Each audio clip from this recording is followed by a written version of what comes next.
Hi, my name is Patricia Van Brunt, and I'm an assistant professor of mathematics here at Wake Tech Community College. The purpose of this video is to take you through my Math 271 online course and show you how some of the material I put together has helped students along the way. When they enter the course the first day of class, they're brought to the Getting Started area of Blackboard, where they will review all the important information provided to them to get started. After everyone's completed the CEQ and FERPA agreement, they enter through the lesson modules area of Blackboard, since this is where all their course materials are located. So one thing that I've noticed is that students really want instructor presence in their courses. They want to know who you are because online students don't always get to see you face to face. And so one thing that I did is I took a video introducing myself, which has the same information that I have in my faculty information area, but in video form, so that they could put a face with a name. Next, I require my students to go through a Getting Started information module, as you see here, which tells them everything they need to know about the course before they begin. It has firm due dates and explains course expectations. It has everything they need to know to get started with the course. In the past, I've had a lot of students struggle with gaining access to their learning modules. So I put a video together showing them how they would gain access to their learning modules.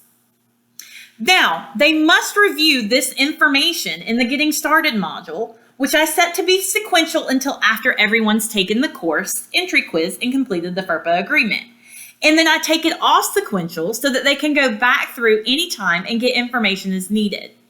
They must go through all the information listed on the table of contents by page and complete the course entry quiz and FERPA release at the bottom to gain access to their learning modules. I do this so that I know that they have been exposed to everything that they need, and it's confirmed when they click reviewed.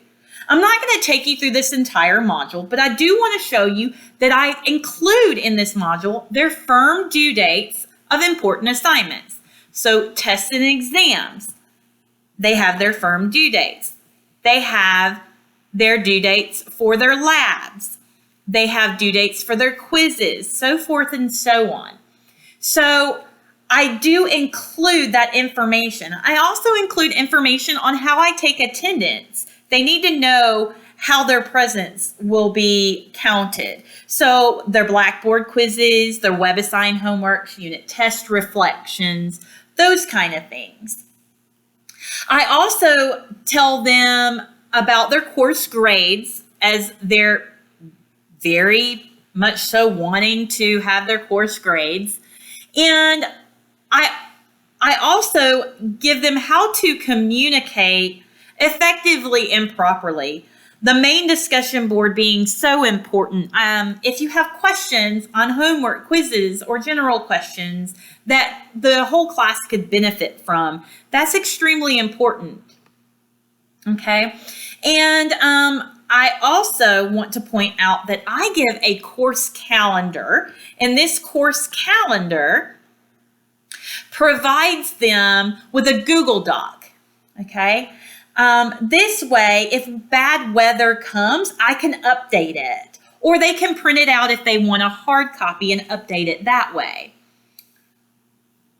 The last thing that I want to point out is that I do give them these links at the end that must be completed, reminding them that they have to do this in order to gain access. Once they have done this and they've clicked reviewed, they now have access to their learning modules. So now I'm going to take you through the learning modules area of Blackboard. And I want to highlight some of the things that I've done to help students. First, I provide a link to that main discussion forum. Lots of students have questions that the whole class can benefit from. So having access to that main discussion forum is important. They can ask questions related to the course material and help their peers out. This way, everyone can see the responses I give, and I'm not having to repeat myself via email a million times. Now, I would like to take you through one of my weeks. So I'm going to take you through week 1. And I'm also going to take you through a learning module in that week. So here's week 1. I've always provided a weekly checklist, but one thing that I've added for instructor presence is an audio version of that checklist with some added information and encouraging words for the week. They can listen to it and they can download the Word version and check it off physically or electronically. Students also have access to it right here. So in case they want to see how much they have to complete in 1 week quickly.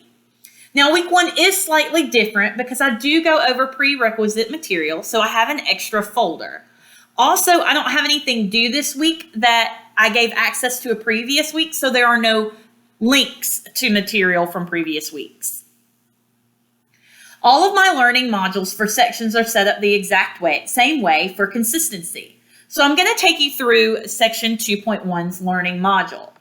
So the first thing that they will see is their learning objectives.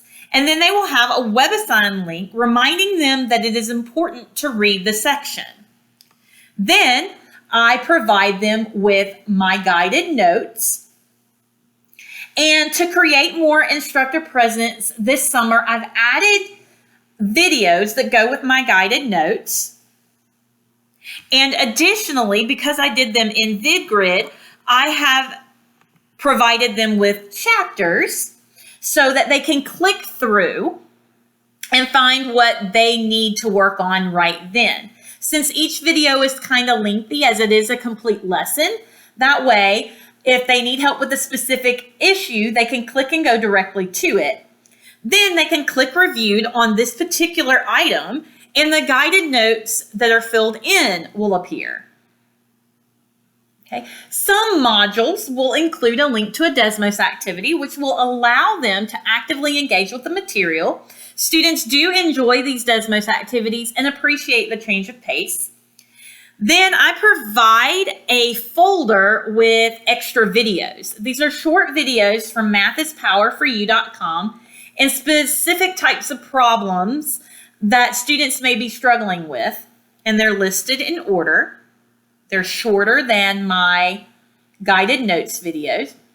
And then the last thing that I give them is a link to WebAssign and to remind them to do their homework for that specific thing. Now, I additionally have added to my course optional ways to complete certain assignments. I give test reflections at the end of each unit test. I ask them specific questions regarding how they studied and what changes they plan to make, but I give them the option on how they respond. I either let them turn in a 200 to 400 page document, or I allow them to turn in a Flipgrid assignment and discuss their reflection.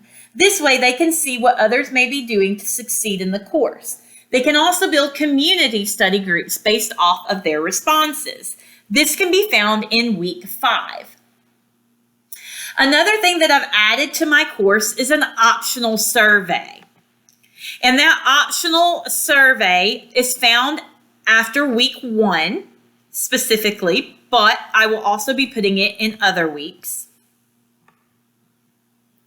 And they can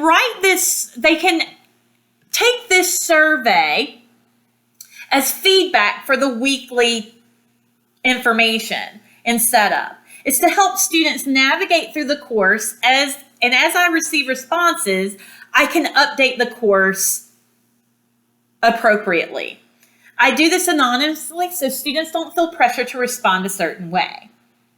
One last thing I want to take you through is a future addition to my course. I would like to build a better sense of community.